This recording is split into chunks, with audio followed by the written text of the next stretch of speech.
So I've started making a little cardboard template of the random quadrilateral that is the shifter opening. The reason it's kind of weird is mostly I needed a pointy bit right there because of the shift rods. So the rest of this is kind of freeform. So what we're going to do is we're going to take a Sharpie or a Milwaukee permanent marker, and I'm going to trace along the bottom here, and that's going to give us the shape for the bottom. And then what we're going to do is transfer that, we'll cut it out, transfer that over to metal, and then we'll have something we can actually cut and make and weld in.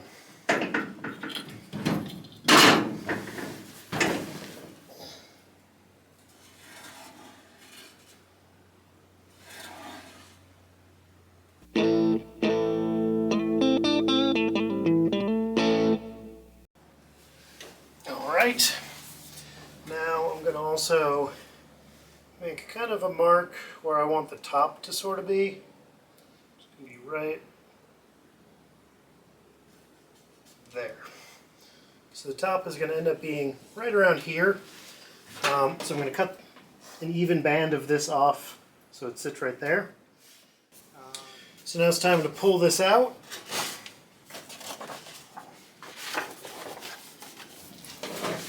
And then we can open it up, lay it on the bench, and start transferring it to some metal.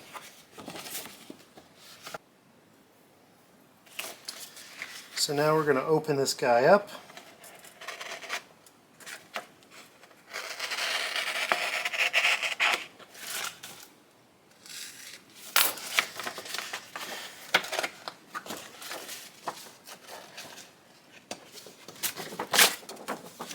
And that is going to be the profile of our tunnel.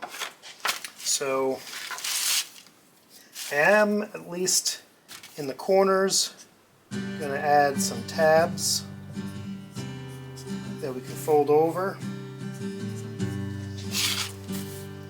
because we want some way of easily attaching this to the rest of the tunnel.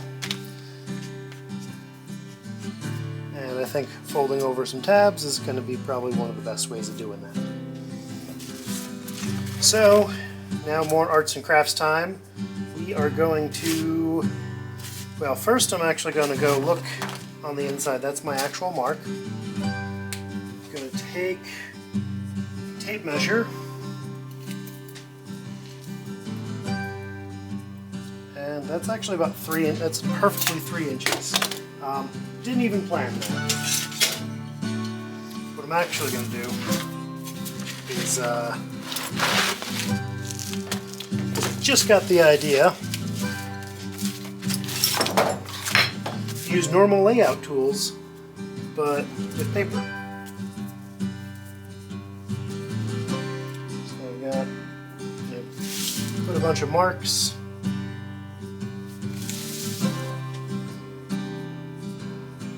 And my 3-inch mark.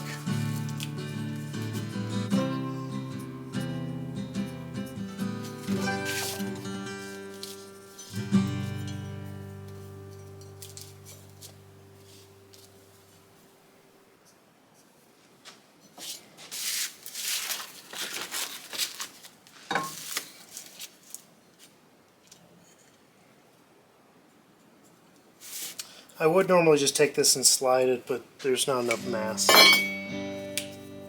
So now I can take a better straight edge and mark that out. I should probably invest in an actual good, straight edge, but this one will do the trick. This is literally just an offcut of aluminum that I had kicking around, but it does a pretty good job at making a straight line.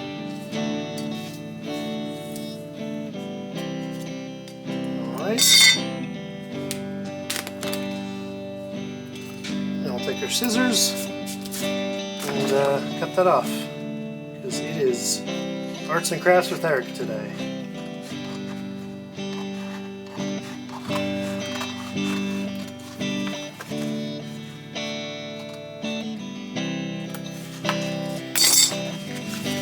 Alrighty then.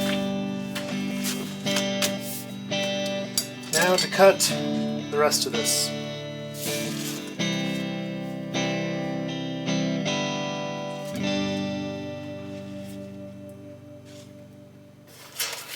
Alright, and there we go. Fully cut out. The only issue is that I think this might be the only good piece of steel I have right now that's nice, the right gauge, and doesn't have too much rust on it.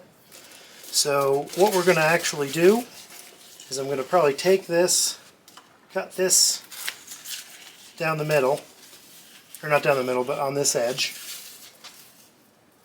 We're going to lay this up here, and we're going to do this bit right here, and then this bit on another straight edge. And I'm going to have a little tab I fold over and can weld from there. So all I got to do is, well, trim this. Then we will, and actually I decided what I'm not going to do. I'm not going to keep these tabs on here.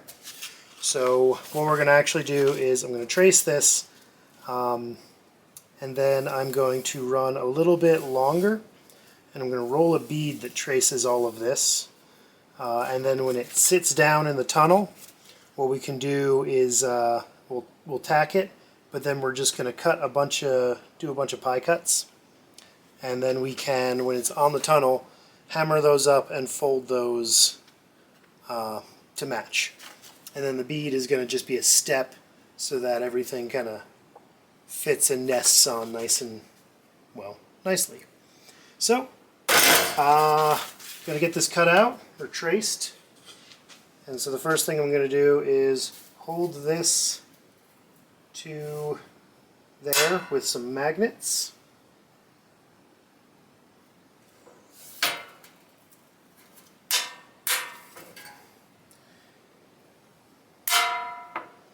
And then get to tracing and get into cutting.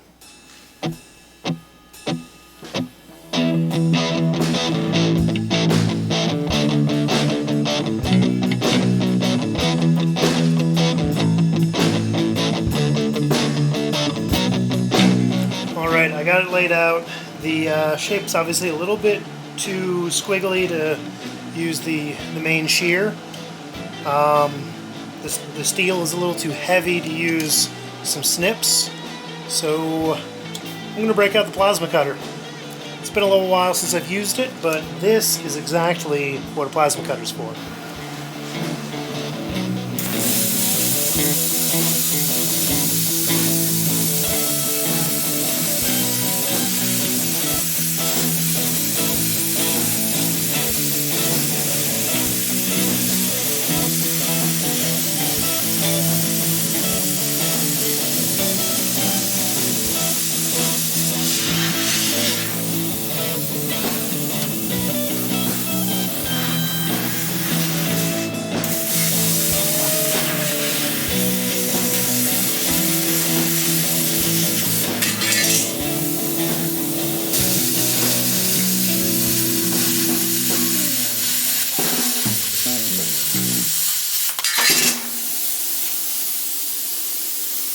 Alright, now I'm going to take a flap wheel and clean up that edge, which actually isn't too bad. There's very little slag on that.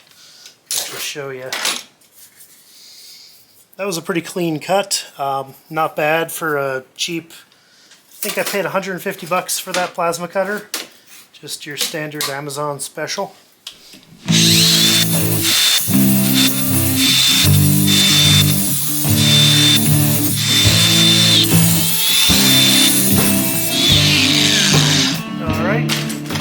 Now I just gotta do the other one, and then take a little break, clean up everything. I made a giant mess, and then we're gonna start rolling those beads.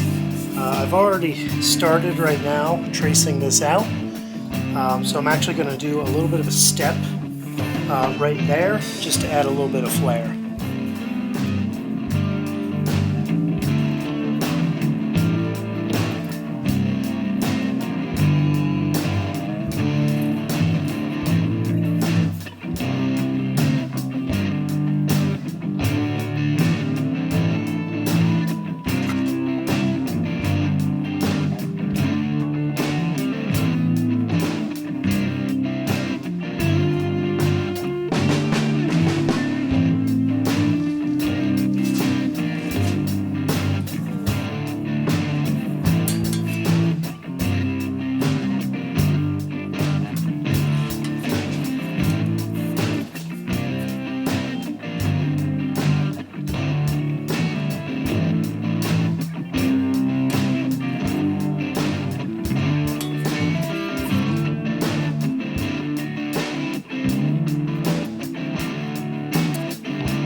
Oh, there we go. Corners could use some work, but I'm still kind of learning. Now I gotta do the other side.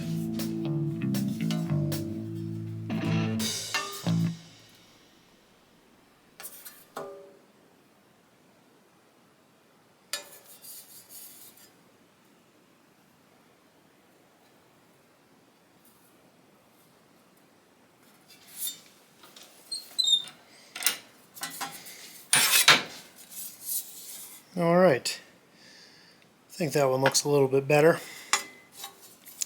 Now I'm going to fold that here and here on the brake, and we'll slowly have our little box.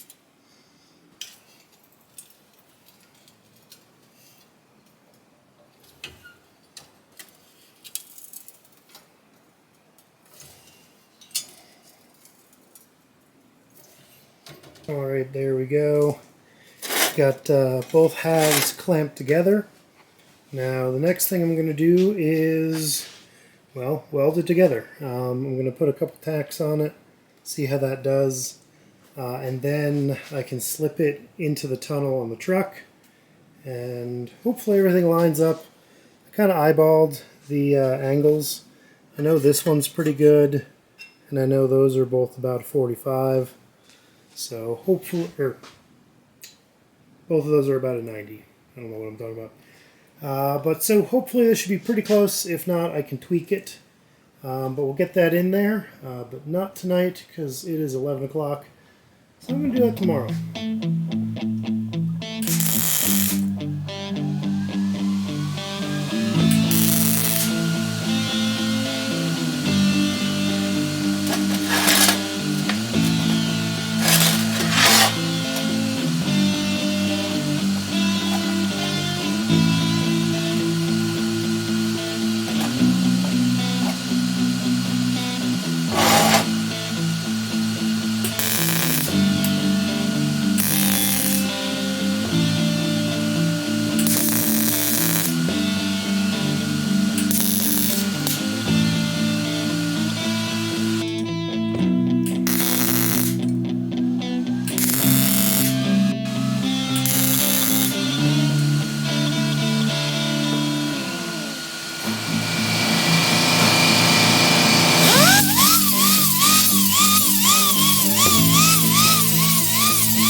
Alright, so there we go, all cleaned up.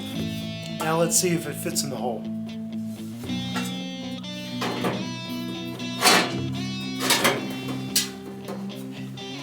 It'll need a little bit of fiddling, but it's fitting pretty good. So I'm going to take it out, take the tunnel out, make those little pie cuts. So we'll make the little pie cuts right there. Then we can stick this onto that, put on the bench.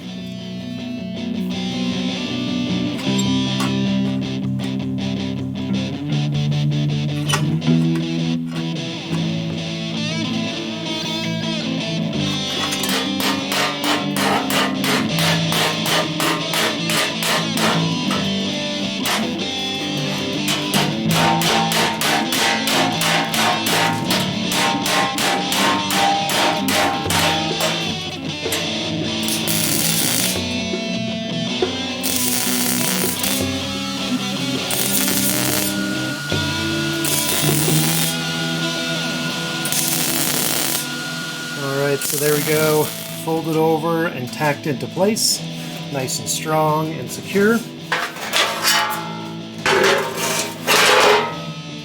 And then our top edge looks nice and neat. I might seal that with some seam sealer at some point. So now it's ready to fit in the truck, and I can think about what I'm doing for the top. If I can make it work, I'm going to use this guy. This is the shifter tunnel area out of an MGB. That way I can then use a shifter boot and all that stuff from an MGB. Add a little bit of English sports car to this American hot rod, just for funs and because that's what I work on, you know, during the week.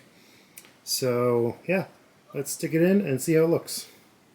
So this is my bit of MGB floor. This is the part that goes into it. Shift boot will come out right there. And it does seem to be fitting just about perfect. I suppose I could theoretically have a little bit more room, but I'm not touching anything, so I'm going to call that a win. So what we're going to do, take the old Sharpie, and I'm going to trace along the bottom, cut this out, and weld it in. Alright, and there it is. Fresh coat of paint, all welded up and installed. And while I was at it, I also filled in this tunnel. Basically just, you know, sketched out a little bit, ran a bead through them, and then stepped the edge just so that it wouldn't kind of rattle around. Add some stiffness. I also added this little brace that I made. This is actually going to mount the seatbelt mount, because I still have the original seatbelt mount from the back seat of the S10. So that should mount there. So obviously I still have some holes to fill, like there and there and there, but I think it's mostly together now, so I can actually kind of test fit and put the seat back in and maybe make this thing kind of drivable again. Alright, there we go. Seat back in, interior together. So now it's back to being drivable again. I do eventually need to mess with the brake pedal position and clutch pedal position because they're not quite ideal. But it is still drivable. And yeah, I've got a transmission tunnel. Alright, that's going to be it for today. I'll see you next time. Thanks for watching.